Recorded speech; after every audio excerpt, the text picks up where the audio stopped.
In the midst of so much confusion and suffering, it is essential to find a creative understanding of ourselves. Without this understanding, no relationship is possible. Only through correct thinking can there be understanding. Neither leaders, nor a new set of values, nor any project can produce this creative understanding. Only through our own correct effort can there be correct understanding. So how is it possible to find this essential understanding? Where do we begin to discover what is real, what is true, amidst all this confusion and misery?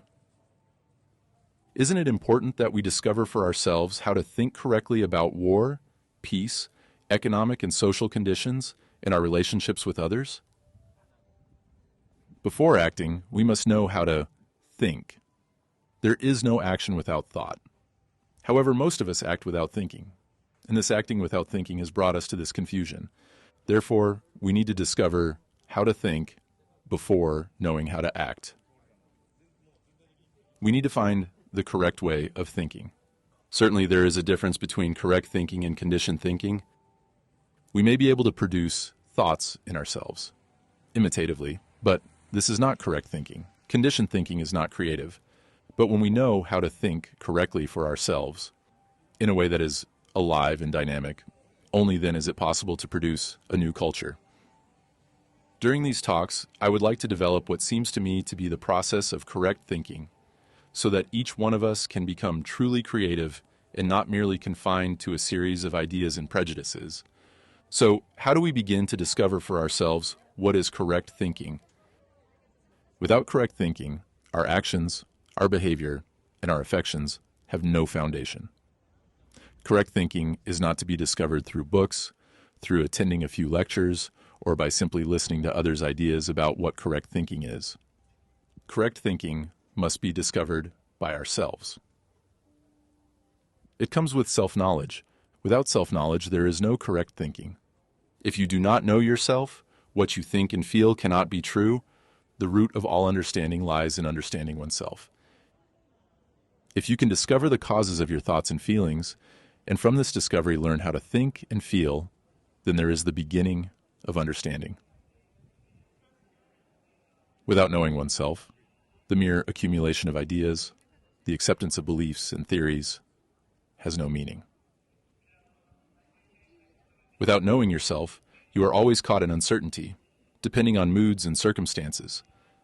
Without fully knowing yourself, you cannot think correctly. This is quite obvious. If I do not know my motives, my intentions, my personal history, my particular thoughts and feelings, how can I agree or disagree with another person? How can I evaluate or establish my relationship with someone else? How can I discover anything about life if I do not know myself? Knowing oneself is an enormous task, requiring constant observation and meditative vigilance.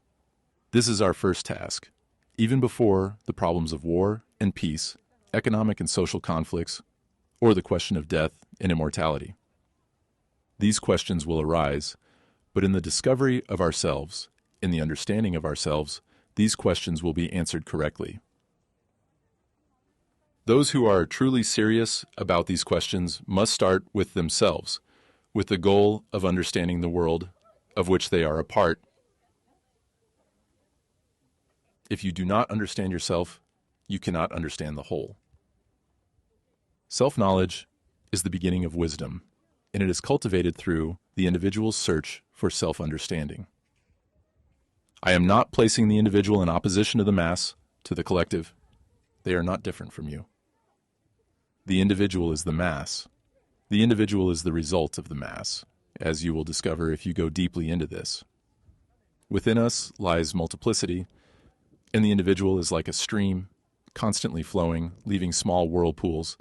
These whirlpools we call individuality.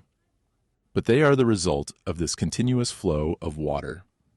Your thoughts and feelings, your mental and emotional activities are the result of the past, of what we call multiplicity. Your thoughts and feelings are not different from those of your neighbors. Now, when I speak of the individual, I am not placing them in opposition to the masses. What I am is the result of the past, of countless layers of the past, a series of causes and effects. How can I be in opposition to the whole, to the past, when I am, in fact, the result of all this? It becomes essential to cultivate in each of us the ability to discover what is true, for what is discovered is liberating, creative, and true. If we merely conform to a pattern of what we should be, that desire to become something, this produces conflicting, confusing results. But in the process of studying ourselves, we embark on a journey of self-discovery. Jiddu Krishnamurti, Ojai, California, United States, 1944.